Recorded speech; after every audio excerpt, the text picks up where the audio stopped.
자, 우리가 지난 시간에 뭐였죠? 일렉트로카디오그램 ECG를 통해서 심장의 이상 여부를 우리가 진단할 수 있다고 그랬어요. 자, 그럼 이제 오늘 교석 심장을 교석 가는데 그림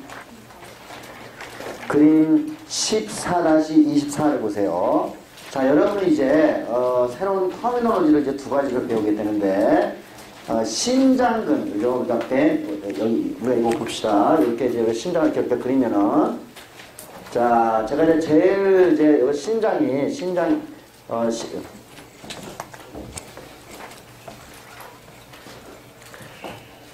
우리가 이제 요거를 아티오리아, 그죠? 아트리움.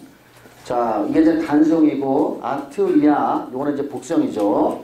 그래서 이제 아트리움이 이렇게 여기 있고, 그 다음에 여기 벤트리클이 있다고 했어요. 이렇게 벤트리클이 있고, 우리가, 여러분 이제 기억해 주셔야 될 게, 여기서 이제, 여기 이제 혈관이 나갈 때, 이렇게, 자, 요거는 이제, 제가 이제 하나 이렇게 상징적으로 이렇게 그린 거예요. 자, 여러분이 이제 기억하실 게 뭐냐면, 요게 밸브인데, 요거는 AV 밸브라고 표현을 했고, 제가. 그 다음에 요것도 이제 AV 밸브죠. 그 다음에 여기에도 이제 밸브가 이렇게 있는데, 그죠? 요거, 요렇게 되겠네, 요렇게. 요거는 우리가 세마이 루나 밸브라고 했어요. 요거는 이제 반월파이라는 뜻이라고 했어요. 그러니까 지금 여기서 이제 제가, 이렇게 이제 그렸을 때, 예를 들면은, 요게 이제 벤트리클 수축을 하게 되면은, 요 밸브가, 그죠? 이쪽으로 가면서 어떻게 다치게 되겠죠? 다치게 되고, 대신에 아트로 나가는 밸브는 열리게 된단 말이에요. 세마이루나 밸브는. 그러니까 뭐예요? 이 밸브는 혈액이 역류하는 것을, 그죠? 막기 위해서 이 두 가지 밸브가 필요했었어요. 여러분이 보시면 여기는 밸브가 없어요. 그죠? 여기는 밸브가 없어요. 여기도 물론 밸브가 없어요. 자, 근데 이제 이해가 갈지 아트리로 가는 쪽에, 그죠? 아트리로 가는 쪽으로 밸브가 하고, 그 다음에, 아트리온과 벤트리클을 나누는 밸브가 있는데, 또 예를 들면은, 예를 들면 이게, 벤트리클이 이완이 된다. 이완이 되면은 어떻게 해서 힘이 이쪽으로 쏠리니까 요거는 열리고, 요쪽은 닫히겠죠? 그죠? 그러니까 어떻게 됐어요? 이게 벤트리클이 이완이 되면은 피가 이쪽 방향으로 흐르게 되겠죠? 그죠? 그래서 여러분이 이제 밸브, AV 밸브와 세마이루나 밸브를 통해서 혈액이 한쪽 방향으로 흐르게 한다는 것을 여러분이 이제 눈치를 챌 수 있어요. 이게. 자, 그러면은 이제 아트리온과 벤트리클이, 그죠? 수축과 이완이 되면서 이제 심장이 박동이 되는데, 우리가 심장에서 심장의 컨트랙션을 우리가 시스톨이다 표현을, 이게 시스톨, 그죠? 우리가 시스톨이라고 표현을 하고, 우리가 벤트리큘러 컨트랙션도 돼요. 근데 이제 벤트리큘러 시스톨 같은 말이에요. 예. 그 다음에 릴렉세이션은 우리가 다이에스톨, 요렇게 이제 말을, 그죠? 우리가 약간 달리 이렇게 표현을 하는 거예요. 예. 그래서 우리가 시스톨, 다이에스톨. 그래서 시스톨은 우리가 컨트랙션 뜻이고, 다이에스톨은 이제 우리가 릴렉세이션이라는 뜻이에요. 그래서 이제 우리가 컨트랙션, 릴렉세이션은 시스톨, 다이에스톨은 바로 바꿔가지고 우리가 좀 써보자 이거예요. 자, 그림 14-24를 보시면은, 자, 12시 방향의 심장을 보세요. 자, 여러분이, 이 심장에서 이렇게 빨갛게, 그죠? 우리가 이제 빨갛게 표시되는 것은 우리가 시스톨을 표현하는 거고, 우리가 그냥 뭐 이게 회색으로 이렇게 표현이 된, 갈색이죠. 갈색으로 표현된 건 우리가 다이에스톨, 그러니까 릴렉세이션을 표현을 하고 있는 거예요. 자, 그러니까 지금 12시 방향으로 보니까, 자, 이 아트리온과 벤트리클 둘 다 지금 컨트랙션이 됐어요? 릴렉세이션이 됐어요? 릴렉세이션이 돼 있죠? 그쵸? 그러니까 우리가 릴렉세이션이니까 다이에스톨, 그죠? 특히 아트리움이 지금 릴렉세이션이 돼 있죠? 그러니까 아트리올, 그죠? 아트리올, 두 개가 달리는 거예요. 그러니까 아트리올 다이에스톨도 돼 있고, 그죠? 벤트리클러 다이에스톨 둘 다 이렇게 표현할 수가 있어요. 자, 요거는, 자, 이제 우리가 기본적으로 어디서 시작하냐면은, 요거는 내가 육성으로 해야 될 것 같은데, 자, 요거는 아트리움이야, 요거는. 그죠? 요거는 벤트리클이에요. 자, 우리가 이제 심장이 제대로 잡히면 아트리움에서 짜면은 이게 벤트리클에서 피를 받아가지고, 그죠? 그 다음에 벤트클이 이거 짜게 되면은 우리가 동맥으로 그죠? 혈액이 나가야 되는 거예요. 그죠? 그러니까 아마도 여러분이 심장이 작동할 때 이런 식으로 작동하는 게 가장 최상일 거라고 여러분이 금방 생각할 수 있어요. 그죠? 그죠? 근데 이제 기본적으로 요건데, 근데 이제 심장이 이제 작동하는 원리를 잠깐 보면은, 자, 일단은 아트리움과 벤트리클 둘 다 릴렉세이션이 돼 있어. 릴렉세이션이. 자, 벤트리클 릴렉세이션이 돼 있다는 거는 아트리움에 있는 피가, 그죠? 벤트리클로 모여 있다는 거죠. 흘러갔다는 얘기죠. 맞아요? 둘 다 릴렉세이션이 돼 있으면은, 자, 이제 예를 들면은, 이제 원래 이제 아트리움이 수축되고 이제 벤트리클 이완이 되고 난 다음에, 원래는 그 다음에 이게 수축이 되고 난 다음에 이게 이제 이완이 되면서 다시 벤트클이 이완이 되는 상황이에요. 이게 지금. 자, 이 상황에서 두 개가 다 이완이 되고 있는 상황에서는, 그러니까 다이에스톨 상태에서는 혈액의 80%가 벤트리클에 와 있어요, 지금 현재. 그런데 아직도 아트리움에 혈액이 20% 남아있죠. 그죠? 이 아트리움은 이제 우리가 동맥에서 들어온 이제 혈액이에요. 아트리움에 있는 거. 맞아요? 그러면은, 자, 시계 방향에 2시 방향 정도 되겠네요. 2시 방향. 두 번째 보세요. 두 번째. 자, 그러면 여기 이제 여기 20% 아트리움에 피가 20% 남아있으니까 이걸 쥐어 짜야 되겠죠. 그러니까 arterial systole. 그죠? 아트리얼이 수축이 되는 거예요. 그죠? 아트리얼 수축이 되면은 이 아트리얼에 있는 모든 피가 어디로 가게 되죠? 벤트리클로 이동이 되죠. 특히 이제 여러분이 제가 강조하고 싶은 장소는 뭐냐면 양쪽 다 이제 그거 되는데 특히 여러분은 여기 left ventricular로 이렇게 좀 이렇게 여기를 좀 포커싱해서 보세요. left ventricular. 어쨌든 자, 그러니까 이제 아트리움이 그죠? 그러니까 이거 시계 방향 두 번째 아트리움은 시스톨에 해가지고 아트리움에 있는 혈액이 전부 다 벤트리클로 가 있죠. 그럼 벤트리클은 이제 자기가 갖고 있는 그죠? 맥시멈까지 물론 이제 쉬고 있을 때는 최단의 양은 아니지만 운동할 때는 그러니까 쉬고 있을 때는 아트리움이 완전히 다 컨트롤이 안 돼요. 근데 운동을 하게 되면은 아트리움이 훨씬 더 잘 짜지게 되는 거예요. 그러면 운동하기 전에는 예를 들면 벤트리클로 갈 수 있는 혈액량과 운동했을 때 벤트리클로 가는 혈액량이 달라지겠죠. 그죠? 운동을 하게 되면은 운동을 할 때는 아트리움이 최대한으로 짜져가지고 벤트리클로 이제 혈액이 이동이 돼요. 자, 됐죠?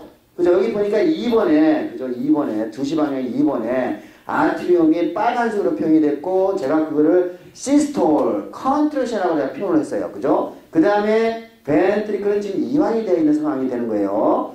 자, 그럼 벤트리클 이제 혈액이 왔어. 그럼 이제 벤트리클이, 그러니까 아트리움은 이제 수축이 끝나고 이완되기 시작해요. 그러면 이제 시계 방향 5시 방향 보세요. 3번. 자, 아트리움은 이제 릴렉세이션이 되기 시작했죠?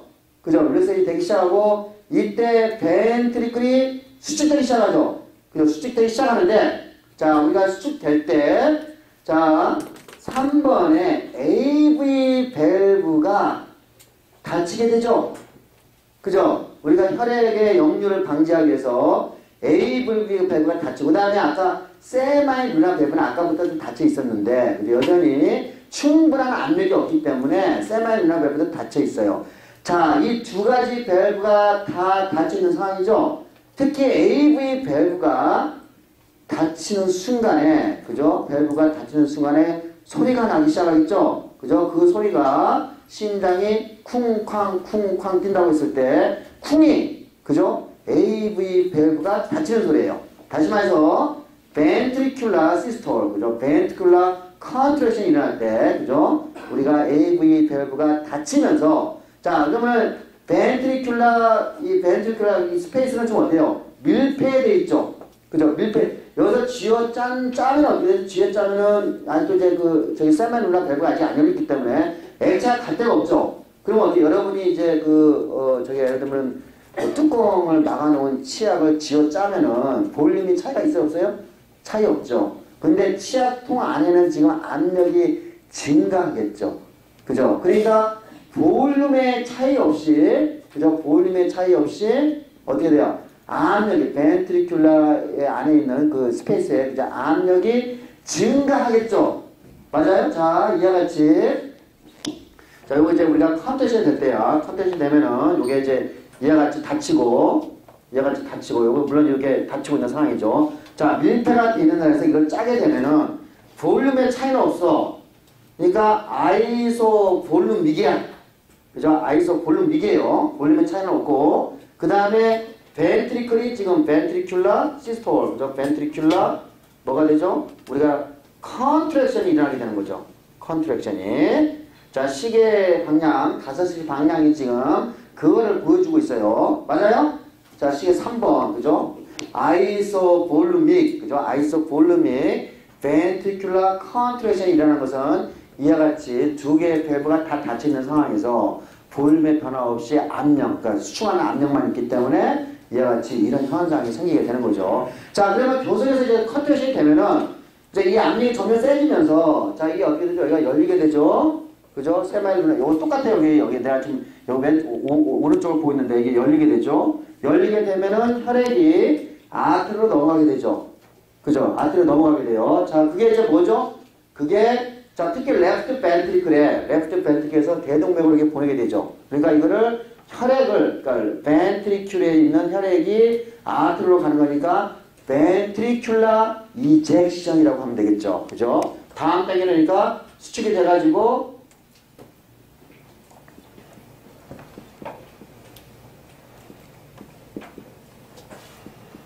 벤트리큘라 이젝션이 일어나서 혈액이 우리 온몸을 가든지 아니면은 이제 심장을 가겠죠. 이게 우리가 여러분이 4번 요 단계를 보고 있는 거예요. 4번. 요거는 우리가 뭐예요? 4번 이 단계는 지금 지금 이제 그 혈액이 그죠? 온몸으로 가거나 이제 동맥을 통해서 온몸으로 가거나 이제 허파를 가게 되는 거죠. 자, 그다음에 이제 다 짰어. 이제 벤트리클 다 짜고 난 다음에 다시 이 벤트리클 릴렉세이션이 되겠죠.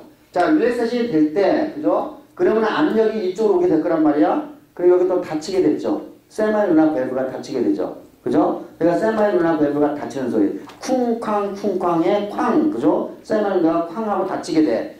그러면 또 순간적으로 또 어떻게 되죠? 순간적으로 이게 또 밀폐가 되죠. 근데 지금 여기에서는 릴렉세이션이 되니까 그죠? 자, 똑같이 우리가 아이소볼루믹이면서 그죠? 볼륨에서 벤트리큘라 그죠? 벤트리큘라 릴렉세이션이 일어나게 되는 거죠. 자, 이것도 역시 마찬가지로 볼륨의 변화는 없지만 그죠? 압력이 급격하게 떨어지는 현상을 보게 되는 거예요. 이게 5번에서 여러분이 그 현상을 보게 되는 거야. 자, 이미 아트리움은 이미 아까 릴렉세이션이 돼 있어요. 그죠? 그 다음에 이제 벤트리큘 릴렉세이션에 의해서 우리가 원래 시작했던 장소 1번 장소 그러니까 뭐 아트리움과 벤트리클이 다 릴렉세이션이 되어 있는 다이에스톨 상태로 되어 있는 상태에서 지금 상태에 가게 되는 거죠. 자, 됐죠? 자, 우리가 다시 한번 정리를 해보면 이거예요. 자, 여러분이 이거는 그냥 이렇게 이 그림을 따라가면은 그죠? 이런 용어에 대해서 굳이 외우려고 안 해도 그냥 이게 단어가 뜻하는 것을 우리가 다 이해를 하면 그냥 넘어갈 수 있죠. 맞아요? 어려운 단어가 아니에요, 그죠? 그죠? 자, 그래서 자, 우리가 다시 한번 정리해 봅시다. 그림 14-24를 1번 자, 두 개 아트리움과 그죠? 벤트리클이 다 릴렉세이션 되어 있는 상황. 자, 2번 뭐죠? 아트리움이 컨트랙션 되는 거예요. 아트리얼 그죠? 시스톨 시스템이에요, 그죠? 그 다음 3번 벤트리클이 이거는 이제 릴렉세이션이 되고 벤트리클 컨트랙션이 돼야 되는데 뭐죠? 두 개의 밸브가 다 막혀 있는 상황. 그죠? 그래서 우리가 아이소볼루믹 벤트리큘라 컨트랙션이 일어나는 거죠. 그러다가 이제 거기서 압력이 세지면은 3번 어떻게 되죠? 세마일루나 밸브가 열리고 자 뭐죠? 우리가 벤트리큘라 이젝션이 일어나게 되죠. 그죠? 그 다음에 다시 벤트리큘이 다시 릴렉세이션이 되면은 어떻게 되죠? 우리가 저쪽 벤트리큘 릴렉세이션이 되게 되면은 세마일루나 밸브가 다시 닫히게 되고 그죠? 그러면서 아이소볼루믹 벤트리큘라 릴렉세이션 스텝이 일어나게 되죠. 그 다음에 우리가 이제 그 AV 밸브가 열리면서 그죠? 열리면서 우리가 이제 벤트리큘로 우리가 혈액이 들어오게 되는 상황을 여러분이 그림 14-24에서 볼 수가 있어요. 맞아요? 자, 그래서 특히 예를 들면은 여러분 봅시다. 2번 단계에서 자, 우리가 저기 여기에는 그죠? 한 방향으로 가게 하는 밸브가 없다고 그랬어요. 그죠? 그러니까 수축이 되게 되면 피가 이쪽으로 갈 수도 있고 이쪽으로 갈 수가 있죠. 맞아요? 이쪽으로 갈 수 있어요. 자, 여러분이 지금 앉아서 여기 사람이 죽었는지 안 죽었는지 여기다가 뭐 이렇게 대죠. 많이 봤죠. 그죠? 여기서 이렇게 올라가는 뭐 잡혀요? 그죠? 잡히죠. 그게 뭐냐면은 이게 목 정맥인데, 여러분이 이제 정맥하고 동맥은, 그죠? 우리가 동맥은 우리가 피부 안쪽 깊숙이 들어가 있고, 정맥은 우리가 이게 피부 피부 바로 밑에 있어요. 그래서 여러분이 보는 파란색의, 그죠? 파란색의 핏줄은 정맥이에요, 동맥이에요? 정맥이에요, 정맥. 그죠? 그래서 여기에 이제 여기 밑에 있는 이게 목 정맥인데, 목 정맥이 뛰는 거는 우리가 여기가 밸브가 없기 때문에 피가 역류해가지고 나오는 신호가 여기에서 느껴지는 거예요. 이해하셨죠? 그죠? 여기는 밸브가 없기 때문에, 그죠? 일부분이 피가 정맥으로 간다는 거. 그죠? 그 정도만 알면 될 것 같아요. 자, 그래서 그림 14-25는 지금 이제 이러한 정의, 우리가 지금 4개의 단어를 배웠어요. 그죠? 시스톨, 다이에스톨, 그 다음에 아이소볼릭 ventricular relaxation, 아이소볼릭 ventricular contraction이라는 이 용어를 배웠는데, 요거를 가지고 이제 우리가 한번 정리를 좀 한번 해보죠. 자, 요거는 left, 제가 제일 중요한 게 left ventricle, 그죠? left ventricle에, 그죠? left ventricle에 볼륨, left ventricle에 pressure, 그죠? 압력을 측정을 한 거야.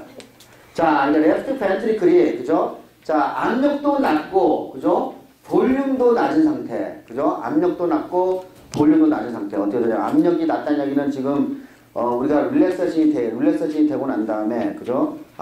우리가 또 이제 볼륨이 낮다는 얘기는 양쪽 뭐예요? 요게 열려가지고 이게 이제 쥐어짠 다음에 최소한의 볼륨을 갖고 있으면서, 그러나 압력이 낮겠죠? 구멍이 뚫려 있으니까, 그죠? 자, 근데 여기 이 시점, 그러니까 뭐죠? 우리가 이 시점에서 벤트리클이 컨트랙션 된 시점이 이 시점일 거예요. 이 시점. 자, 이 시점에서 여기서 이제 교과서 보면 이걸 A라고 써있네. 이게 65mm야.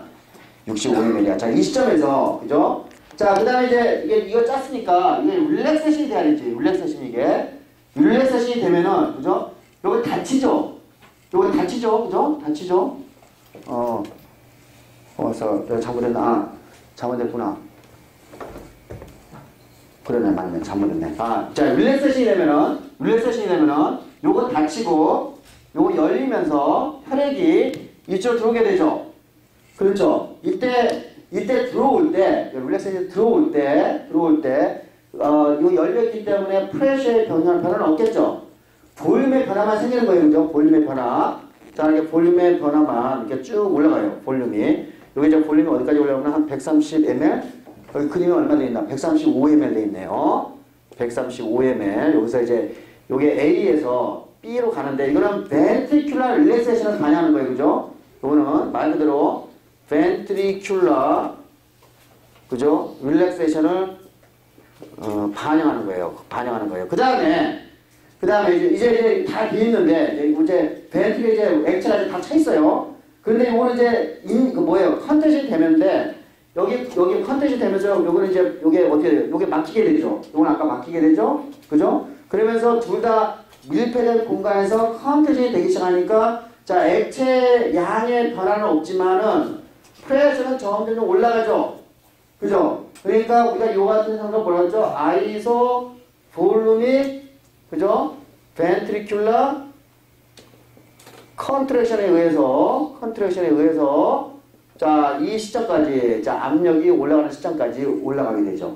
그죠? 그 다음에, 자, 압력이 이제 너무 강하게 되면은 요게 이제 세마이드나 밸브가 열리게 되고, 여러분 제가 표현하는 건 지금 세마이드 어떤 밸브가 열리고 닫히는 거 다 머릿속에 지금은 갖고 있어야 돼요. 세마이드 밸브가 열리게 되면은 이제 액체 양이 급격하게 떨어지겠죠. 여기까지. 그죠? 이게 뭐죠? ventricular ejection이 되죠. ventricular 이젝션이 이제 일어나게 되고, 그죠? 자, 그래서 이제 다 짰죠? 그 다음에 다시 이게 릴렉세이션이 될 때, 요게 다시 닫히게 되고, 그죠?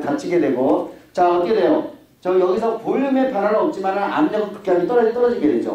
그러니까 여기에서는 뭐가 되죠? 우리가 ventricular, 아이소볼륨이 ventricular relaxation 과정을 통해서 이렇게 일어나게 되는 거죠. 그죠? 자, 그래서 여기서 A, B, C, D 이제 이런 형태로 교수로 돌아가게 되는 거죠. 자, 그래서 여기 우리가 지금 이 단어, 그죠? 시스톨, 그 다음에 여기서 또 하나 봅시다.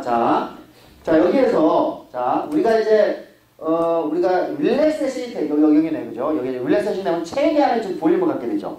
그죠? 자, 이게 릴렉세이션 되면 여기서 체계 안에 볼륨을 갖고, 여기서는 릴렉세이션 다이에스톨이니까, 그죠? 이 B 지점을 다이에스톨, EDV, 다이에스톨 볼륨이라고 표현을 해요. 그죠? EDV라고 표현을 해요. 요 볼륨을. 그죠? 그러니까 다이에스톨, 그죠? 릴렉세이션이 다 끝나고 난 다음에, 우리가 최대한의 볼륨을 가졌을 때, 그죠? 우리가 그거를 EDV라고 표현을 하고, 그 다음에 여기서 이제 컨트랙션이 돼가지고, 그죠? 우리가 다이에스톨, 그죠? 우리가 컨트랙션이 끝나고 난 다음에, 엔드 컨트랙션에 우리가 시스톨, 그죠? 시스톨, 릭이라고 그러나? 뭐, 볼륨. 여기 릭이 붙어야 될 거 같네요. 다이에스톨 릭 볼륨. 그죠? 그래서 요거를 ESV라고 이렇게 표현을 해요. 그죠? 자, 그러면은, 자, 여기 여러분이, 그죠? 괴롭지만은 이 용어에 대해서는 익숙하게 알고 있어야 돼요. 그렇죠? 이거 어쩔 수 없어요, 이거. 이거는 뭐예요? 이거는 놀리고 그런 게 없어요. 그죠? 그냥, 뭐예요? 이거는 이제 그냥 여러분이 요 네 개의 단어, 그죠? 아이소볼리믹 벤트리큘러 릴렉세이션, 아이소볼리믹 벤트리큘러 컨트랙션, 시스톨, 다이에스톨이라는 단어를 이해를 하게 되고, 그러면 이제 이 그래프를 이해를 하게 되는 거죠. 예. 자, 그러면 이제 여기에서 심장이 한번 릴렉세이션 되고 난 다음에 이제 우리가 컨트랙션이 될 때 한 번에 나오는 액체의 양이 있겠죠. 우리가 그걸 스트로크 볼륨이라고 그래요. 한 번 심장이 레프트 벤트리클이 그죠? 릴렉세이션 되고 그 다음에 컨트랙션 됐을 때 나오는 볼륨을 그죠? 우리가 스트로크 볼륨이라고 표현하는데 요거 스트로크 볼륨은 결국 뭐예요? EDV에서 그죠? 우리가 EDV라는 건 말 그대로 릴렉세이션에 끝나고 난 다음에 나온 볼륨이라는 뜻이잖아요. 그죠? 엔드 다이에스톨릭 볼륨이니까. 그래서 ESV를 뺀 값이 그죠? 스트로크 볼륨이 되는 거예요. 자, 그래서 아까 135에서 65였나요? 65면은 70이 되죠. 70ml 그죠? 우리가 한 번 심장이 뛸 때 그죠? 한 번 심장이 뛸 때 70ml의 액체가 혈액이 아트리로 사출되는 것을 이 계산에 의해서 여러분이 알 수가 있죠. 그렇죠. 그래서 이제 여러분이 자, 이와 같이 그러니까 스트로크 볼륨은 이와 같이 계산이 되고 그 다음에 이제 우리가 심장의 뛰는 횟수, 분당 뛰는 횟수와 가지고 우리가 이거 이제 총 심장 이거 카디악 아웃풋 그죠? 심박출량이라고 표현하는데. 그러니까 심장에 이제 이 분당 이제 얼마큼 박출하는지 계산하면은 비트 그죠? per minute 그러니까 뭐예요? 곱하기 스트로크 볼륨을 하게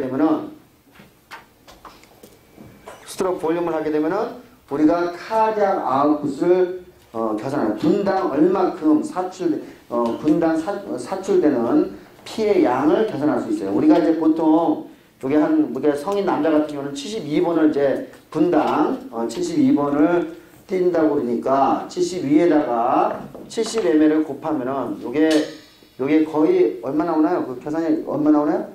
5리터 정도 나오죠. 5리터 정도 분당. 그죠? 요게 정확한 값은 아닌데 이제 얼추 5리터 정도 나오죠. 자, 그러니까 심장은 여러분 요 계산법에 의하면은 그죠?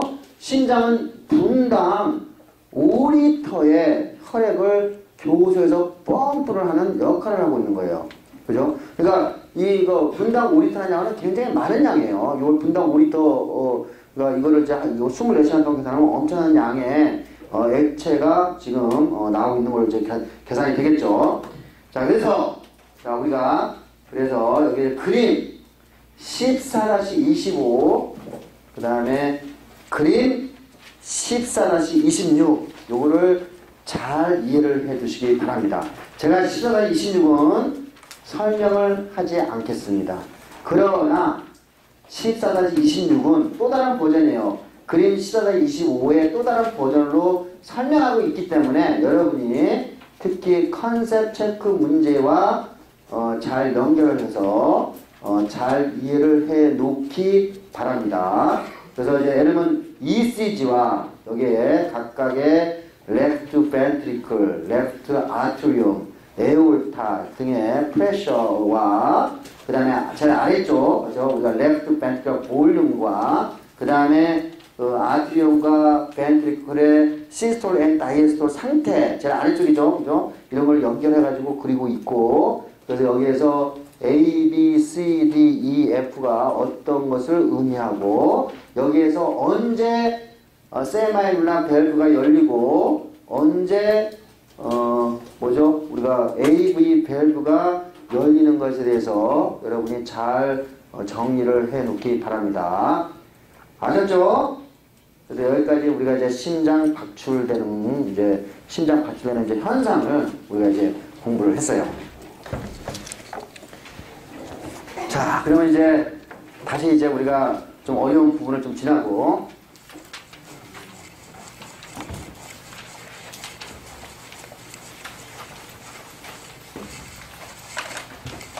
자, 이제 결국은 자, 카디악 아웃풋은 그죠? 카디악 아웃풋은 분당 비트 그죠? 우리가 이제 예를 들면은 깡패를 만났을 때 그죠? 우리가 심파틱 뉴런에 의해서 오토리드믹 셀이 심장에 있는 오토리드믹 셀이 더 비팅을 많이 하게 되면은 어떻게 했어요? 카디악 아웃풋 증가를 하게 돼요. 그러니까 이건 뭐예요? 오토리드믹 셀에서 작동을 해서 심파틱 뉴런 앤 파라심파틱 뉴런에 의해서 이 비팅 그죠? 그러니까 분당 그죠? 비팅의 숫자가 달라지는 걸 알고 있어요. 그 다음에 이제 두 번째는 뭐냐면 스트로크 볼륨인데, 자, 이 스트로크 볼륨이란 건 뭐냐면은 레프트 벤트리클이 얼마큼 강하게 쥐어짜느냐 그것에서 결정이 되겠죠. 그리고 애초에 레프트 벤트리클에 얼마큼 많은 혈액이 들어가 있느냐. 두 번째, 이 레프트 벤트리클에 존재하고 있는 심장 근육이 얼마큼 쥐어짜느냐. 그죠? 그것에 의해서 결정이 될 거예요. 자, 그것도 역시 마찬가지로 전부 다 심파틱 뉴런과 패라심파틱 뉴런에서 결정이 되고, 요거는 아마도 그죠? 근육의 심장근에 쥐어짜는 정도는 우리가 그걸 컨트랙틸러티라고 해요. 요거는 이제 수축력 그 정도 될 것 같아. 컨트랙틸러티하고 그 다음에 애초에 심장이 그죠? 레프트 벤트리클에 우리가 얼마큼 액체를 많이 갖고 있느냐. 그죠? 그러니까 요거는 이제 우리가 예를 들면 이렇게 생각하면 될 것 같아. 자, 우리가 이제 예를 들면 레프트 벤트리클에 액체가 이만큼 있는 거하고, 그죠? 액체가 요만큼 있는 거하고, 뭐예요? 사코미어 길이가 달라지죠. 그죠? 그러니까 아마도 이게 사코미어 길이, 사코미어 랭트는, 그죠? 랭트는 뭐에 의해서 비례를 할 거라고 생각해요? 애초부터 레프트 벤트리클에 들어가 있는, 그죠? 양, 그죠? 혈액량. 우리가 그거를 end diastolic volume EDV라고 했어요. EDV. 그러니까 EDV가 적게 들어가 있을 때는 사코미어 길이가 짧잖아요. 그러니까 뭐예요? 수축하는 정도가 작겠죠. 근데 EDV가 크면 클수록 사코미어 길이가 길어지니까 어떻게 됐어요? 수축력이 더 강해지겠죠. 그죠? 그러니까 이와 같이 결국은 우리가 결과적으로 이야기해보면은 우리가 이 스트로크 볼륨이라는 것은 칼슘의 농도에 따라서 근육의 그죠? 컨트랙틸러미터가 결정이 되고, 또 하나는 사코미어 랭크인데 요거는 아마도 EDV의 그죠? EDV의 양에 의해서 결정이 된다고 생각할 수가 있어요. 크게. 자, 다시 정리하면은 자, 카디악 아웃풋이라는 놈은 그죠? 카디악 아웃풋은 우리가 카디악 심박출량이라고 하나 우리말로 심박출량은 자, 심파틱 뉴런과 패라심파틱 뉴런이 건드려가지고 오토리듬의 셀을 건드려가지고 비팅의 숫자를 제어할 수 있죠. 비팅의 숫자를 조절하는 방법. 두 번째, 자, 스트로크 볼륨을 이제 조절하는 방법인데, 스트로크 볼륨은 첫 번째, 애초에 레프트 벤트리클에 들어가는 액체의 양, 그걸 우리가 EDV라고 써요. EDV의 양에 의해서 결정이 되는데, EDV가 많으면 많을수록 사코미어 길이가 길어진 거예요. 그죠? 길면 길수록 더 많이 쥐어짤 수가 있잖아요. 그 다음에 두 번째는 컨트랙틸러티는 우리가 마이오카디악 셀에 칼슘이 얼마큼 제공되냐에 따라 가지고 더 잘 쥐어짤 수가 있겠죠. 이게 크게 이제 내가 이제 개념을 이야기한 거예요. 카디악 아웃풋은 이와 같은 이와 같은 방법으로 결정이 되는데, 자, 하나씩 우리가 또 따라가 보죠. 그림 14-27을 보세요. 14-27을 보면은, 자, 제일 위에부터 갑시다. 자, 우리가 이제 심파틴 이론과 페라심파틴 이론, 우리가 지금 여기에서 뇌에서 어디서 조절할지는 우리가 아직 안 배웠어, 그죠? 근데 여기 보니까 우리가 메둘라 오블랑가타라는, 그죠? 빨간색, 그죠? 빨간색 마르모골, 메둘라 오블랑가타라는 곳에, 그죠? 카디오베스큘라 센터라는 곳이 있어요. 이거는 우리가 다음 시간에 카디오베스큘라 센터를 아주 자세하게 배울 거예요. 자, 여기에 메둘라 오블랑가타에, 그러니까 CNS죠. 그러니까 우리가 뇌에, 그죠? 여기 이 부분이겠죠. 뇌 줄기 부분, 그죠? 거기에 메둘라 오블랑가타에 카디오베스큘라 센터가 존재를 하게 되고, 그래서 여기에서 심파틴 뉴론과 페라심파틴 뉴론을 제공을 하는데, 자, 심파틴 뉴론 우리가 지난번에 배웠어요. 그죠? 심파테틱 뉴론은 오토, 자, 제가 헷갈리면 안 나왔을 때로, 자, 여러분은, 오토 리드믹 셀.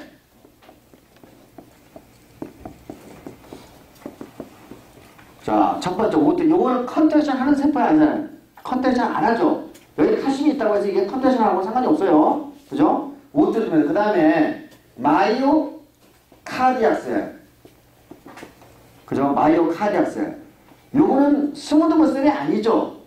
그죠? 요거는, 그죠? 그러니까 여러분이 요걸 또 이제 스무드 머슬하고 헷갈리면 안 돼요. 스무드 머슬세라고. 요게 작용 기전이 기본적으로 다른 거예요. 그래서 이와 같이 두 개의 세포로 구성이 되어 있는데, 자, 여기서 심파틴 뉴런이 오토리드믹 셀에 작동을 하게 되면은 우리가 IF 채널을 건드려가지고, 그죠? 기억나죠? IF 채널을 건드려가지고 우리가 기울기를 더 가파르게 해서 우리가 이 비팅의 숫자를 늘리는 것을 우리가 지난 시간에 아주 자세하게 배웠어요. 저 왼쪽이에요. 자, 봅시다. 심파틴 뉴런이 오토리드믹 셀의 베타하고 리셋대에 작동해서, 그죠? IF 채널을 건들고 캘슘 채널을 건드렸네. 그래서 디플라션 웨이스를 증가시켜서 핫 웨이스를 증가시켰어요. 오른쪽 페라심파틴 뉴런은 아세틸콜린이 나오게 되고, 그러면은 오토리드믹 셀에서 무스카린이 뭐죠? 콜리전 리셉터가 작동을 하게 되고, 그래서 우리가 포테슘 퍼미버티가 증가하고 칼슘 채널은 우리가 억제한다고 했어요. 이렇게 됨으로 인해 가지고 디플라션 웨이시 떨어지게 되고 한 웨이시 떨어지는 것을 우리가 지난 시간에 이미 그 몰레큘러 메커니즘을 배운 바가 있어요. 됐죠? 자, 우리가 종합적으로 지금 생각을 해보는 거예요. 종합적으로. 자, 그 다음에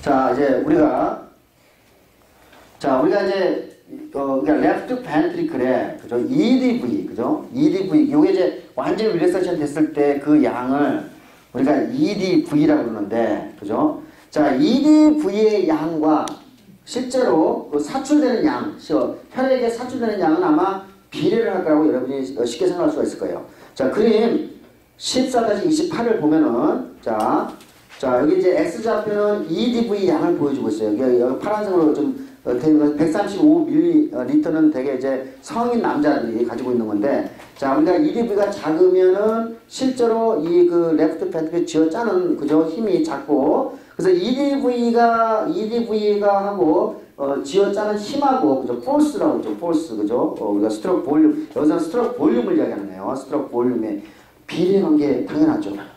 비례관계. 우리가 요거는 우리가 요거를 발견한 사람이, 그죠? 요거를 스탈링이라는 사람이 발견을 해서 요거를 스탈링 커브라고 이렇게 이름을 붙여놨어요. 요것의 원리는 뭐냐면은 EDV가 높으면은, 그죠? 우리가 어때요? 심장근의 사코미어 길이가 더 많아 길어지게 되고, 사코미어 길이가 길면 길수록 우리가 더 잘 자를 수가 있잖아요. 그런 원리예요. 그래서 이와 같이 스탈링 커브에 의하면은 EDV하고 스트로크 볼륨은 서로 비례관계가 있다. 요거. 자, 또 우리가 이제 이와 같이 또 수축력을 또 증가시키는 방법은 어느 셀에서 마이오카디악 셀에서 칼슘 양을 더 많이 공급해지면은 우리가 더 어떻게 돼요? 컨트랙션이 더 잘 될 거라고 생각할 수가 있어요. 자, 그러면은 이번에 이제 어떻게 되는지 봅시다. 자, 우리가 심파티틱 뉴런이 작동을 해. 작동을 하면은 자, 우리가 여기 오토리드미셀에서 베타1 리셉터를 잡았잖아요. 그죠? 마찬가지로 이건 지금 내가 이거는 혈관에 있는 스무드 머셀이 아니야. 어느 셀? 우리가 오토리드미셀이고 여기는 뭐예요? 마이오카디아스에서 똑같이 베타1 리셉터를 통해서 가는 거예요. 자, 그러면은 자, 이게 이제 스무드 머셀이 아니에요. 마이오카디아 셀이야. 마이오카디아 셀이에요.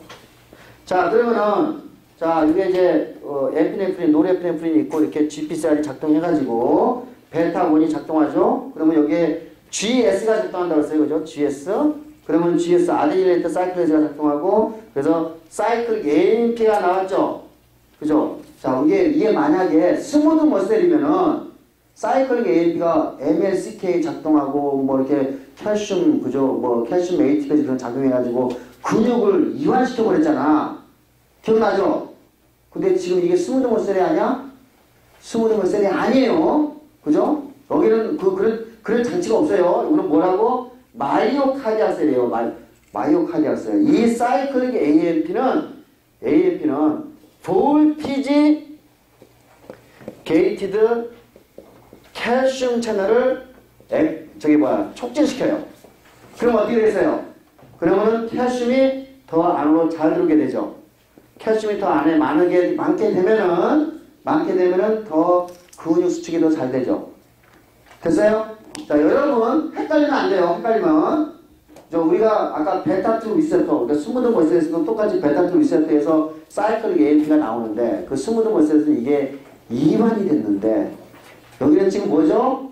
스무드 머셀이 아니라 마이오카디아 셀이에요. 그죠? 마이오카디아 셀은 우리가 직접 이게 볼티지 게이트 칼슘 채널을 사이클릭 AMP와 결합해서 액티베이션 시키는 거예요. 그러니까 여러분 헷갈리면 안 돼요. 예. 그래서 여러분이 이렇게 헷갈리는 이유가 몇 가지 있어. 제가 지난 시간에 좀 이렇게 오토리드미 셀, 마이오카디아 셀, 스무드 머셀을 항상 머릿속에서 세 가지 상황을 상정하게 되면은 이걸 안 헷갈리고, 그죠? 우리가 여러분이 우리가 잘 끌어나갈 수가 있어요.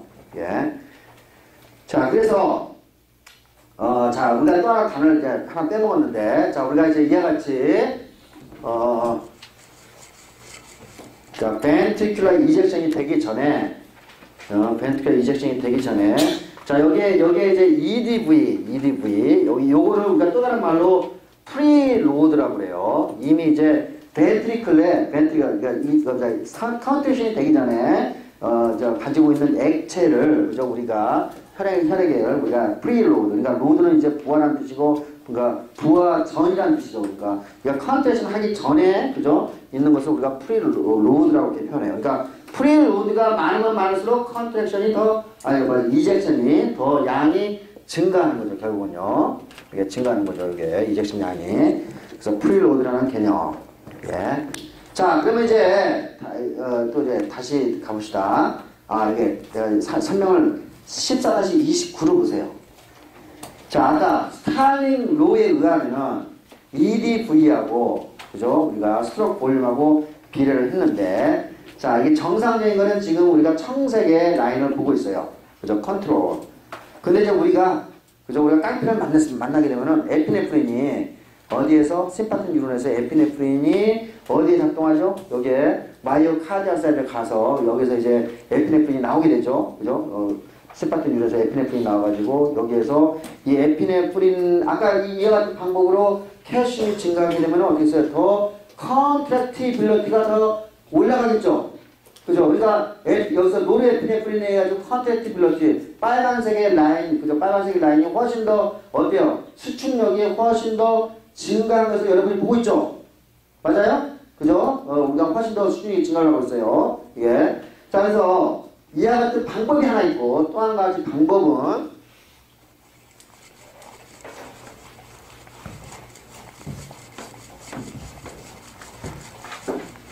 자, 우리가 이제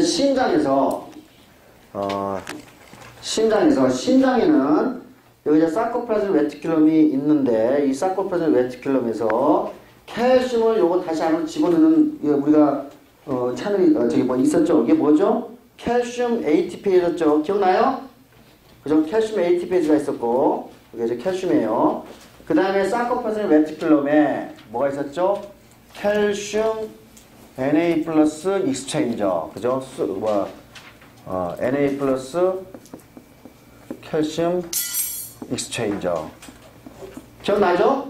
그래서 우리가 NCE라고 표현했어요. 그죠? 그래서 특히 요 Na 플러스는 다시 요렇게 소디움 포타슘 펌프에 의해서 제가 여기서 에너지 사용하는 거 내가 지금 안 그렸어요. 그죠? 이게 ATP를 좀 여기도 ATP를 소모해야 되고 여기도 ATP를 소모해야 돼요. 예, 안 그렸어요. 그려주자. ADP하고 PI로 소모하고 여기도 마찬가지죠. ATP를 이거 여러 번 본 거예요. 그죠? 여러 번 봤어요. 자, 그러면은 우리가 칼슘량을 조절하는 방법은 또 뭐가 있어요? 요거를 막는 방법도 하나 되겠죠. 그렇죠? 요거를 막으면은 그죠? 칼슘량이 많아지게 되면은 그러면 인트라셀룰라 칼슘량이 많아지게 되면 어떻게 되겠죠? 그러면은 우리가 더 컨트랙틸러티가 더 증가하겠죠. 그렇죠? 우리가 아까 이와 같은 방법으로 우리가 볼티지 게트 칼슘 채널을 활성화시켜서 하는 방법도 있지만은 아마도 요거하고 요것에 타겟을 해가지고 그죠? 우리가 칼슘량을 조절하는 방법도 있을 거예요. 자, 우리가 어떤 방법인지 아마도 이제 이것도 마찬가지일 거야. 이게 요것도 이제 이렇게 이제 알파 리셉터가 작동을 해서 그죠? 뭐 이렇게 뭐 AMP가 뭐다 사이클릭 AMP가 만들어지게 되고 그죠? 그럼 뭐 이제 사이클릭 AMP가 뭐 이렇게 시그널이 가가지고 자, 여기서 포스포람반이라는 단백질이 요게 포스포레이션이 돼요. 액티베이션이 돼요. 포스포람반이라는 단백질이. 그러면 이 포스포람반이라는 놈은 요거를 촉진시켜요. 요거를 촉진시켜요. 자, 요거를 촉진시키면은 어떻게 되죠? 그러면 칼슘이 인트라셀룰라는 칼슘이 사코플라즘 레티큘럼으로 훨씬 더 잘 들어가죠. 그죠? 그러면 지금 여기에 칼슘은 그죠? 여기에 인트라셀룰라 칼슘 양은 떨어지지만은 이 사코플라즘 레티큘럼에 있는 칼슘 양은 아까 이만큼 있다 그러면 요것에 해가지고 훨씬 더 증가를 하겠죠. 맞아요? 훨씬 더 사코플라즘 레티큘럼에 칼슘 양이 더 증가를 하겠죠. 그러면은 자, 우리가 이제 칼슘 칼슘 인듀스드 칼슘 릴리즈 그죠? 우리가 칼슘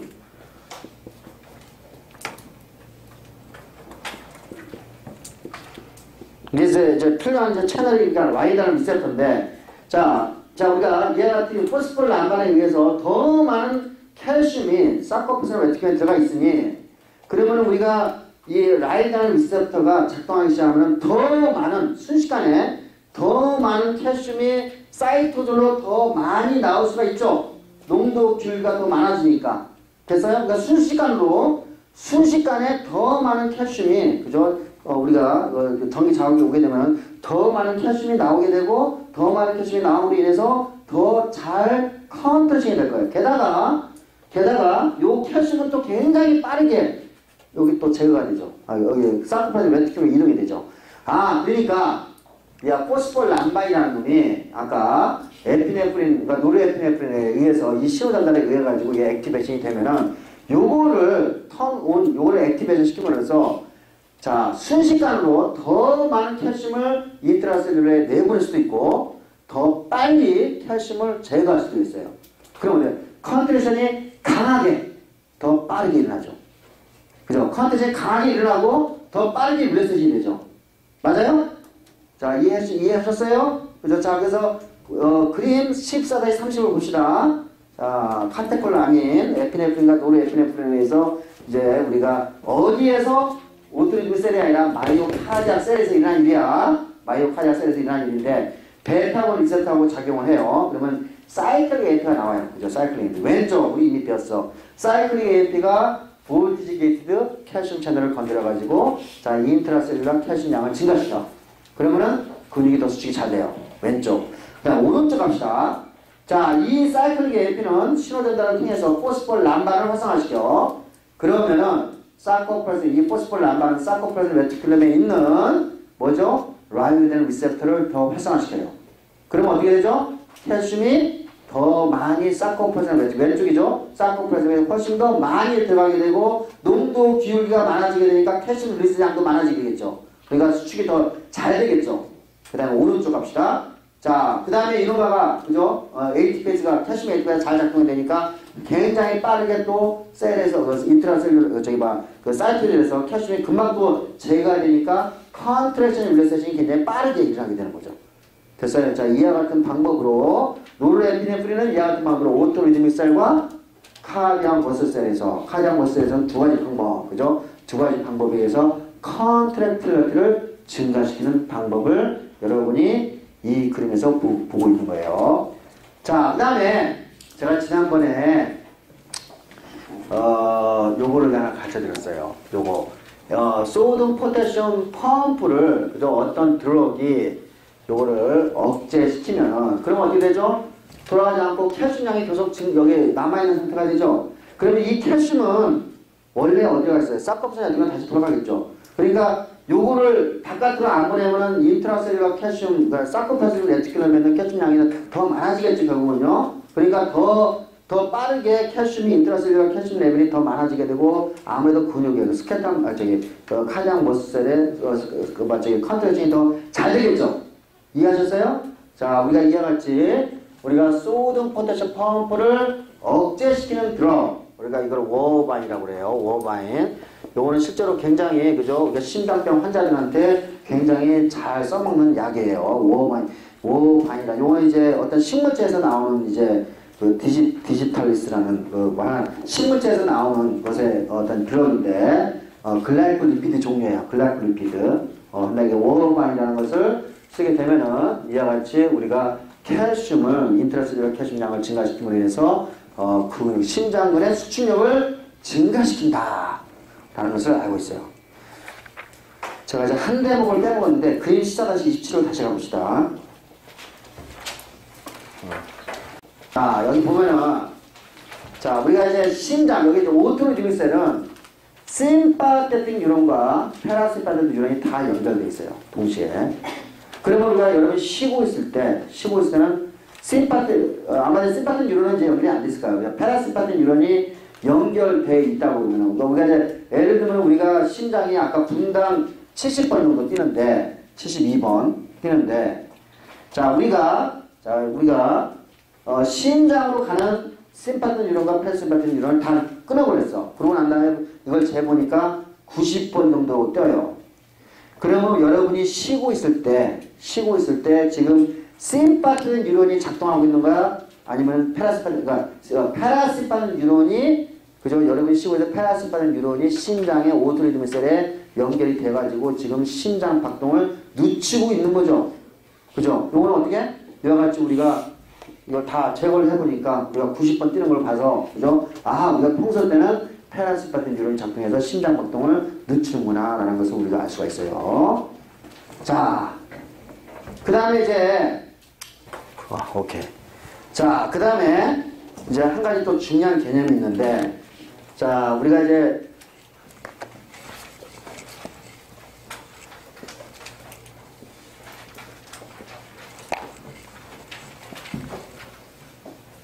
우리가 베인에서 그러니까 아트리움으로 혈액이 다시 되돌아가야 돼요, 그죠?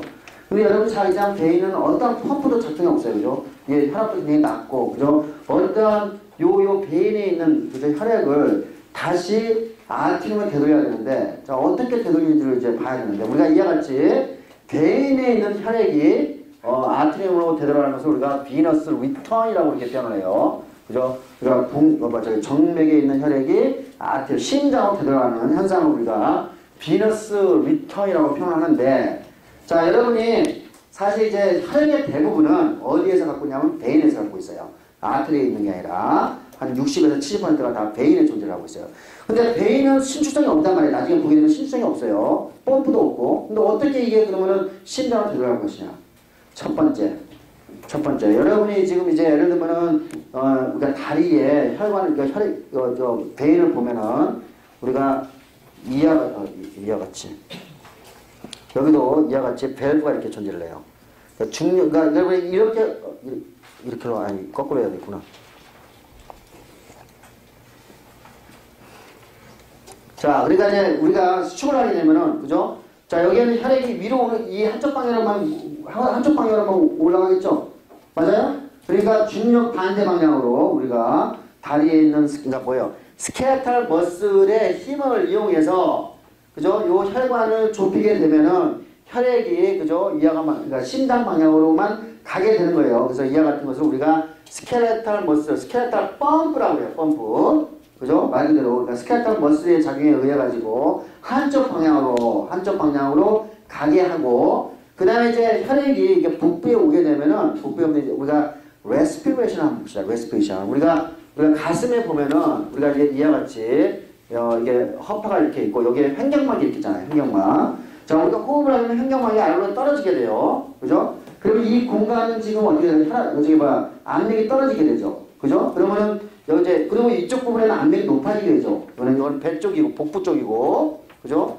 여기 이제 가슴 쪽이야. 그러면 이제 예를 들면 혈액이 정맥이 이렇게 흘러간다 그러면은 이쪽은 어떻게 이렇게 떨어지면 이쪽은 어떻게 돼요? 압력이 올라가고 이쪽은 압력이 떨어지니까 자연스럽게 이쪽으로는 혈액이 올라가겠죠. 그죠? 우리가 이와 같은 현상을 호흡을 통해서 가슴 쪽으로 어때요? 혈액을 그죠? 중력 반대 방향으로 올리게 되죠. 그러니까 그거를 respiratory 펌프라고 그래요. 그러니까 첫 번째 방법은 이와 같이 스켈레탈 머슬의 수축에 의해서, 두 번째는 우리가 호흡 근육의 작동에 의해서, 그죠? 우리가 레스피레이터리 펌프에 의해서 우리가 이제 심장 근처까지 왔고, 그 다음에 또 세 번째는 뭐냐면은 여러 가지 이유로, 그죠? 여기 베인의 블러드 베슬, 그죠? 요 베인을, 그죠? 컨트랙션 시킬 수 있어요. 그러면 베인을 컨스트릭션 시키면은 컨스트레이션 시키면 어떻게 됐어요? 그러면은 베인이 이게 릴렉세이션 했다가 컨스트레이션 하면 또 혈액이 심장으로 들어갈 수가 있겠죠? 그죠? 그래서 이와 같이 세 가지 방법을 통해서 우리가 혈액을 이 아트리움으로 되돌릴 수가 있는 거예요. 자, 그래서 우리가 피돌기로 이제 다 이제 보냈는데, 자, 그래서 그걸 총 정리한 것이 그림 14-32래. 우리가 이게 많은 걸 배웠기 때문에 여러분이 어렵지 않게 따라갈 수가 있어요. 자, 봅시다. 카디악 아웃풋은 첫 번째 핫비드에 의해서 결정이 돼. 왼쪽이죠? 핫웨이트죠. 핫웨이트는 심파틱 뉴런과 패라심파틱 뉴런에 의해서, 그죠? 우리가 패라심파틱에 의해서는 디크리스, 심파틱 뉴런에 의해서는 인크리스 되는 거예요. 그죠? 여기에 보면은 제일 왼쪽에, 그죠? 청색으로 되어 있는 거는 패라심파틱 뉴런 이너베이션으로 되어 있고, 가운데 지금 무슨 색이야 이게? 주황색에는 심파틱 뉴런이 지금 이너베이션 되어 있고 에피네프린이 작동하는 거예요.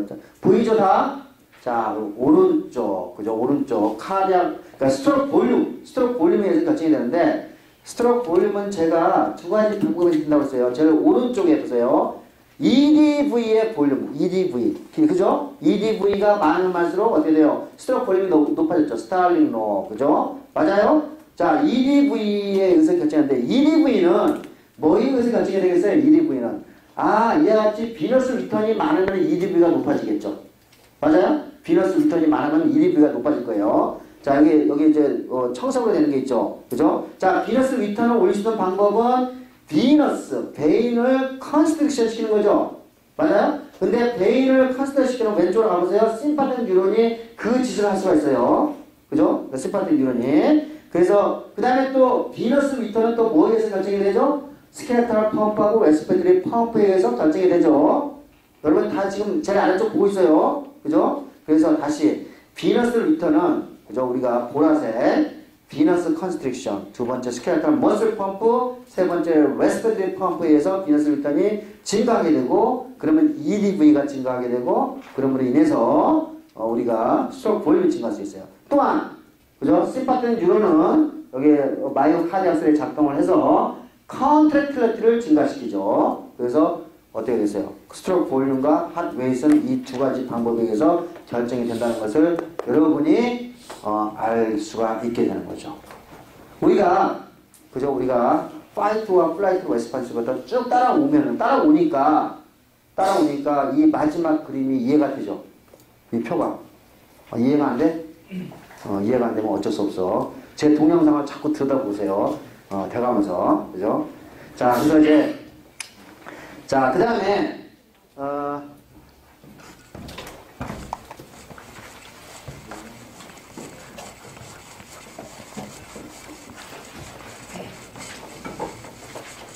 자, 이제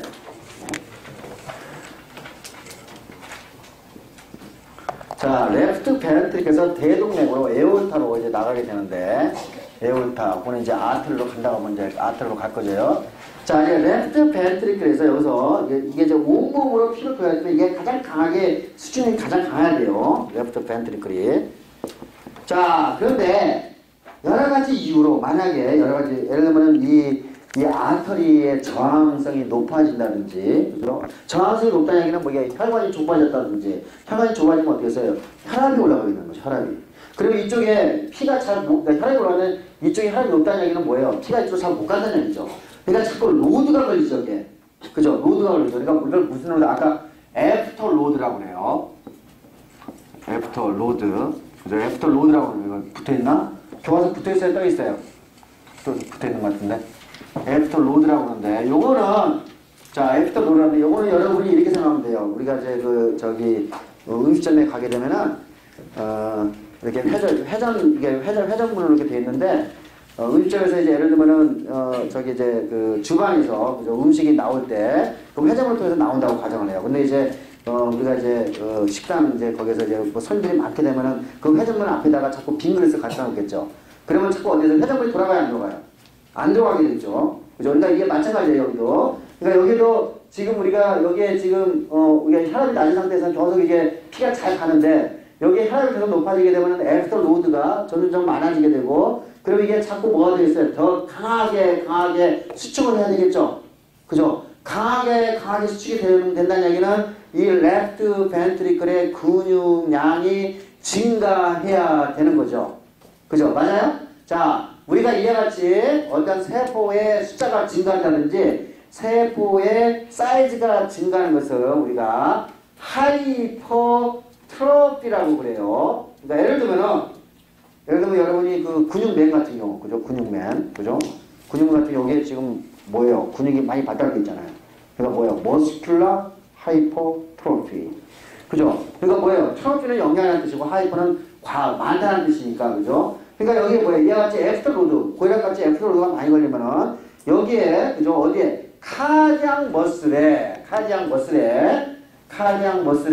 하이퍼트로피가 형성이 되겠죠. 그죠? 그러니까 근육이 저도 뚱뚱해지고, 그죠? 근육은 강한 이제 우리가 수준력을 갖게 되는데, 이거는 별로 좋은 방법이 아니에요. 우리가 운동을 많이 하면은, 이것도 카디악 하이퍼트로피가 생기는데, 여러분 이제 이봉주 선수의 이제 심장 같은 경우 보면 이 심장이 굉장히 두터워 있을 거예요. 그죠? 우리가 이와 같이 운동을 통해서 카디악 하이퍼트로피가 일어나는 거는 좋은 현상이야. 그리고 우리가 피지올로지컬, 우리가 하이퍼트로피라고 그래요. 피지올로지컬 하이퍼트로피. 이거는 이제 운동선수에서 볼 수 있는 심장근이 심장근 비대를 볼 수 있는 반면에 이와 같이 고혈압에 의해 가지고 고혈압이라든지 여러 가지 다른 요인에 의해 가지고 하이퍼트로피가 일어나는 것을 우리가 패톨로지라고 해요. 그죠? 패톨로지컬 하이퍼트로피라고 하는데 이놈만은 이렇게 해서 하이퍼트로피가 일어나면은 요것이 계속 유지가 되면 좋은데 이게 계속 작동이 돼가지고 뭐가 되냐면 이게 나중에는 이 세포들이 죽게 돼요.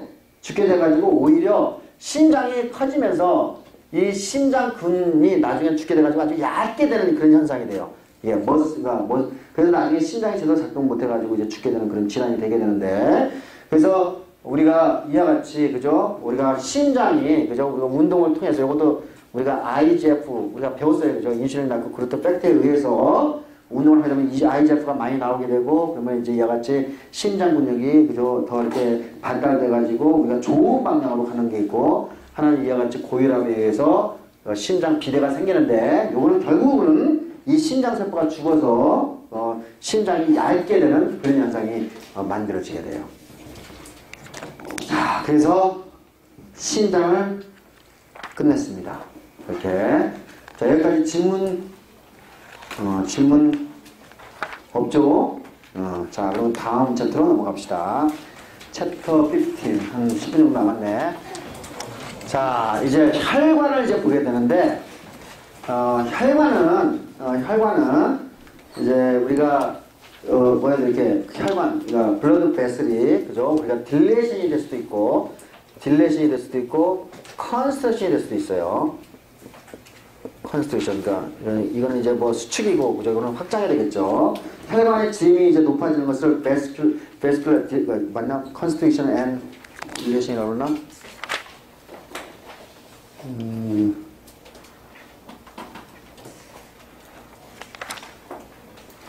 그 용어 어딨냐? 딜레이션, 베스큘러 딜레이션 맞는 것 같은데, 이제 하나 이게 이제 확장이 되고 이렇게 이제 수축이 되는데, 요것을 통해서 우리가 나중에 혈압이 결정이 돼요. 혈압이. 그러니까 혈관의 아터리에, 그죠? 혈관이 수축이 되게 되면 혈압이 올라가게 되고, 이완이 되면 우리가 혈관이, 그죠? 이완이 되면 이제 혈압이 떨어지는 이제 그런 건데, 우리가 이제 이런 것들 이제 어떤 팩터들에 의해서 이런 것들이 조절이 되는지를 우리가, 한 2시간에 거쳐서 우리가 상세하게 배우게 돼요. 자, 그 전에, 오늘은 한 10분 남았으니까, 그 전에, 자, 혈관 형성 과정에 대해서 먼저 좀 잠깐 이야기를 좀 해보죠. 자, 우리 몸은 이미 혈관이 충분히 잘 형성이 되어 있죠. 자, 사실 세포와 세포 한 마리가 이렇게 있고, 이 세포 한 마리가 있으면은 여기에 혈관이, 모든 세포에는 혈관이 다 돌아다녀야 돼요. 요게 이 혈관과 혈관 사이에 이 거리는 200 마이크로리터를 떨어뜨리면 안 돼요. 그죠? 200 마이크로리터가 떨어지게 되면은 충분히 거리가 만약에 한 300 마이크로, 400 마이크로미터. 자, 미터가 떨어지게 되면은, 자, 여기에 O2 디퓨전이 충분히 안 되겠지. 그죠? O2 디퓨전이 안 되고, 글루코스가 충분히 못 들어가요. 그죠? 그러니까 어디에서 이 세포는 해피하겠어? 어해피하겠어? 어해피하죠. 그죠? 죽게 된단 말이에요. 그러니까 뭐예요? 우리가 조직을 들여다보면 항상 이와 같이, 그죠? 200 마이크로미터 사이를 두고 캐필러리 튜브가 발달하고 있어야 돼요. 그죠? 이와 같이. 근데 우리 몸은 이미 이제 다 이게 잘 완성이 돼 있어. 캐필러리 튜브, 그러니까 블러드 베슬이. 근데 이제, 실제로 이제 우리 몸에서는 웬만해서는 새로운 혈관이 잘 안 만들어지겠죠. 근데 만들어지는 현상도 있어요. 언제? 예를 들면 여러분이 운동을 열심히 해가지고 근육을 키우게 되면은, 그죠? 근육이 자라는 쪽으로 혈관이 가야 되겠지. 그죠? 맞아요? 그죠? 근데 예를 들면 여성 같은 경우는 한 달에 한 번씩 뭐 이제 하잖아요. 그죠? 하면 이제 맨스트레이션 할 때 그걸 다시 복구를 해야 될 거 아니야. 복구를 해야 되니까 한 달에 한 번씩 뭐예요? 혈관이 만들어져야 되겠지. 그러니까 우리 몸에서도, 그죠? 우리가 이와 같이 새로운 신생혈관을 만들어야 돼요. 우리가 그 현상을 엔지오제네시스라고 해요. 엔지오제네시스. 엔지오는 뭐죠? 혈관의 뜻이고, 제네시스는 자동차 이름이에요. 예. 그래서 엔지오제네시스라고 이야기를 하는데, 예. 자, 근데 이제 엔지오제네시스하고 캔서하고 연결고리를 찾아가지고 캔서 바이올로지하는 사람들이 엔지오제네시스를 신나게 공부를 하고 있어요. 그래서 여기에서 엔지오제네시스를 컨트롤함으로써 캔서를 막을 수 있을 거라는 희망을 갖고 있는데, 자, 그거는 간단한 원리예요. 자, 혈관이 이렇게 있어. 아까 내가 혈관은 200 마이크로리터를 떨어뜨리면 안 돼. 그죠? 그러니까 이제 예를 들면 여기서 암세포가 하나 발생했어. 암세포는 뭐예요? 자기 스스로 계속 무럭무럭 자란 놈이잖아. 자란 놈이죠. 그러면 이제 이렇게 자라다 보면은, 여기 있는 건 괜찮아. 그죠? 여기 있는 건 문제가 되죠. 문제가 되겠어요? 안 되겠어요? 되죠. 왜냐면 거리가 멀리 떨어져 있으니까. 그죠? 그러니까 여기에는 O2도 적고, 그죠? 글루코스도 적을 거예요. 그죠? 특히 요 부분, 그러니까 예를 들면 혈관이 좀 이렇게 멀리 떨어져 있다 봅시다. 자, 이렇게 이제, 특히 여기 이 부분, 그죠? 이게 암이, 튜머의 중간 부분은 O2가 극히 적은 상태로 존재하게 될 거예요. 그죠? 우리가 O2가 적다. 그러니까 뭐죠? 하이폭시아라고 그러죠. 하이폭시아. 하이폭시아, 저산소증이라고 그래요. 하이폭시아. 자, O2가 적으면은 이 세포는 O2가 적은 거를 읽어서 우리가 어떻게 읽는지 다 알고 있어요. 과학자들이. 읽어서 그죠? 요 세포에서 요거 죽기 직전의 세포야. 그죠? 근데 약간 요거는 암세포에서 또 죽지도 않아요. 여기 뭐 P53이 넉아웃 돼가지고 죽지도 않아. 하나 여기서 하이폭시아 상태가 되면은 이 세포에서는 혈관을 끌어들이기 위한 훈련 하이폭시아 인듀서블 팩터라는 그죠? 팩터라는 전사인자를 만들어내요. 뭐에 의해서 하이폭시아가 상태가 되면은 이 중앙에 있는 암세포는 우리가 하이폭시아 인듀서블 팩터를 내게 되고 이건 트랜스크립션 팩터야. 그러면 이 트랜스크립션 팩터가 작동해서 뭐가 나오냐면 우리가 이미 배웠어. 베스큘라 엔도텔리아 그로스 팩터라는 놈이 만들어지게 돼요. 이걸 이제 VEGF예요. 그 다음에 또 중요한 그죠? 우리가 파이브로블라스트 그로스 팩터라는 놈이 요 히프에 의해서 그죠? 히프에 의해서 이제 나오게 돼요. 자, 우리 이미 그로스 팩터 배웠죠? 그죠? 그로스 팩터는 마이토젠 그죠? 그러니까 뭐예요? 엔도텔리알 셀의 분열, 세포 분열을 도와주는 마이토젠이에요. 그러니까 엔도텔리알 셀이 세포 분열이 되니까 이 방향으로 어떻게 돼서 새로운 혈관이 이렇게 만들어지겠죠. 다시 말해서 요 놈들은 엔도텔리알 셀의 세포 분열을 도와주게 하는 거니까 요거는 엔지오제닉 팩터다라고 이렇게 정의를 하면 되겠죠. 됐습니까? 그죠? 그래서 이제 이와 같이 암은 그죠? 이와 같이 엔지오제닉 팩터가 이런 방법에 의해서 가면서 혈관을 새롭게 여기다가 끌어들이고 그래서 여기서 살 수가 있는 거예요. 참 나쁜 놈이죠. 그죠? 이런 아주 그 암도 자기가 살려고 그죠? 이런 아주 정교한 기계 장치를 이용해서 이렇게 가고 있어요. 예. 그래서 자, 근데 이제 암을 공부하는 사람들한테 이제 예를 들면은 우리가 이제 암이 무서운 거는 이제 여기에서 이제 튜머가 하나 생기잖아요. 그래서 튜머가 생기면 무럭무럭 자라. 예. 그리고 이제 어제 혈관을 타고 이제 가가지고 메타스테이스 전이가 돼가지고 그래서 이제 여기서 새로운 자리에서 이제 튜머가 생기겠죠. 자, 우리가 여기 있는 거를 프라이머리 튜머라고 그러고, 그죠? 맨 처음에 나온 튜머야. 요거는 1도, 요거는 프라이머리라는 뜻이야. 그죠? 요거는 2도는 세컨더리라는 뜻이야. 그죠? 세컨더리 튜머가 이렇게 나와요. 그죠? 세컨더리 튜머가. 그런데, 이제 의사 선생님들이, 그죠? 이게 세컨더리 튜머를 이제, 여기 있는 거 이제 작으니까, 이걸 이제 이게 놔뒀어. 그 다음에 여기에 프라이머리 튜머를 제거를 딱 했어.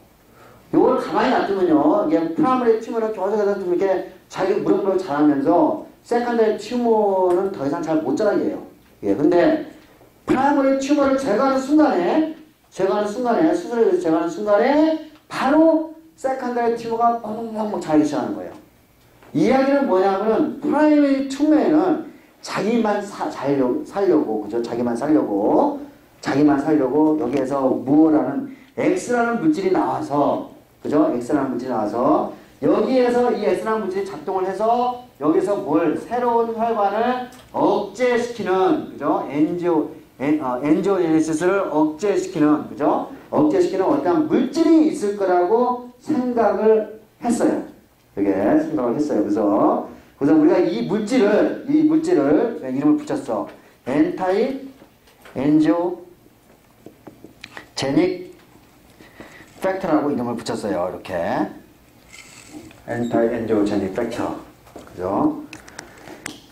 시간 관계상 다음 시간에 이야기를 해드리겠습니다.